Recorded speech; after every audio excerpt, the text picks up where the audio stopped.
En 2025, être absent de WeChat, c'est un peu comme si on avait décidé d'ignorer Internet au début des années 2000. Impensable, non? Mais la vraie question, c'est comment on fait pour y gagner? Eh bien, la réponse, elle est dans les chiffres, dans la data. On va plonger ensemble dans les stats et les stratégies qui vont vraiment faire la différence sur la plus grande super app de Chine. Allez, on commence fort avec un chiffre qui donne le vertige, 1,67 milliard. Non, ce n'est pas la population d'un continent, c'est le nombre d'utilisateurs actifs chaque mois sur WeChat.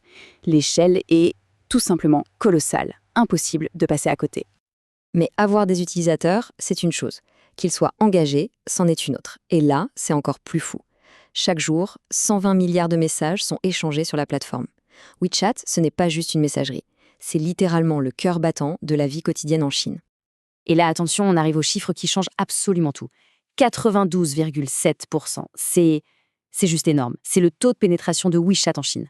À ce niveau-là, on ne parle même plus d'une application, hein. C'est une infrastructure sociale. C'est aussi vital que l'eau courante ou l'électricité.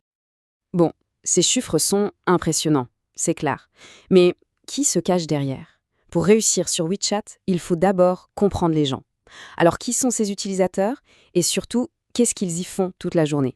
C'est ce qu'on va décortiquer maintenant. Alors, regardons la démographie. Sans surprise, le gros des troupes a entre 20 et 40 ans, plus de 70%. Mais le vrai signal faible, la tendance à surveiller de très très près, c'est ce chiffre. 18% des utilisateurs ont plus de 50 ans. Ce qu'on appelle le marché des cheveux d'argent est en pleine explosion. C'est une opportunité en or. Et leur quotidien est complètement rythmé par l'appli. Imaginez, on l'ouvre plus de 30 fois par jour, on y passe plus de 2 heures. Pour les marques, c'est incroyable. 60% des gens y cherchent des infos sur les produits et près de la moitié, 45%, y ont déjà fait un achat. C'est la définition parfaite de la super app. La vie sociale et le commerce sont totalement fusionnés. Le potentiel est là, c'est certain. Mais attention, la réalité sur le terrain, elle, est devenue bien plus compliquée. Réussir sur WeChat en 2025, ce n'est plus une promenade de santé, c'est un vrai labyrinthe pour les marketeurs. On va voir pourquoi. Premier gros obstacle, l'argent. Le coût pour acquérir un nouveau client a bondi de 35%. Ça coûte beaucoup plus cher qu'avant, ce qui oblige à être bien plus malin dans sa stratégie. Le deuxième défi, et il est de taille, c'est le bruit, la saturation. 62% des contenus des marques sont jugés similaires. En gros, tout le monde se ressemble et dit la même chose. Dans ce brouhaha, comment on fait pour se faire entendre? Et maintenant, une statistique qui franchement fait un peu froid dans le dos, 28%. C'est le taux de rétention moyen. Ça veut dire quoi concrètement? Que plus de 70% des gens qui s'abonnent à un compte finissent par partir. Garder son public, c'est devenu un combat de tous les instants. Et enfin, il y a le défi qu'on ne voit pas, le défi technique. Pour les trois quarts des entreprises, les données sont éparpillées, elles sont dans des silos. Le résultat? C'est quasi impossible de suivre le parcours d'un client de A à Z, et donc de lui offrir une expérience vraiment personnalisée. Ok, le tableau peut sembler un peu sombre, mais la bonne nouvelle, c'est que pour chaque problème, il y a une solution, et elle se trouve dans les données. Voyons comment on peut transformer ces obstacles en véritables tremplins pour la conversion.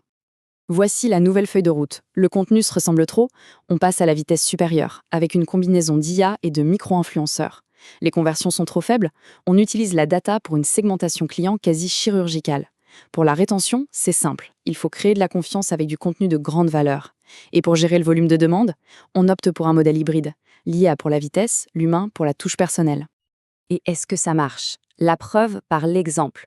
Une grande marque d'électroménager a tout repensé avec Enterprise WeChat. Le résultat est juste spectaculaire.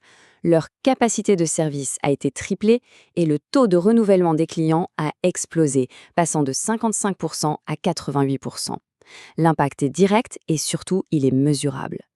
Un autre exemple, à une autre échelle, vous imaginez répondre à 1 million de messages par jour? C'est ce que fait Xiaomi. À ce niveau, ce n'est même plus du service client, c'est de l'engagement à une échelle phénoménale. C'est comme ça qu'on bâtit une communauté et une fidélité à toute épreuve. Bon, c'est bien beau la théorie, mais concrètement, on fait comment?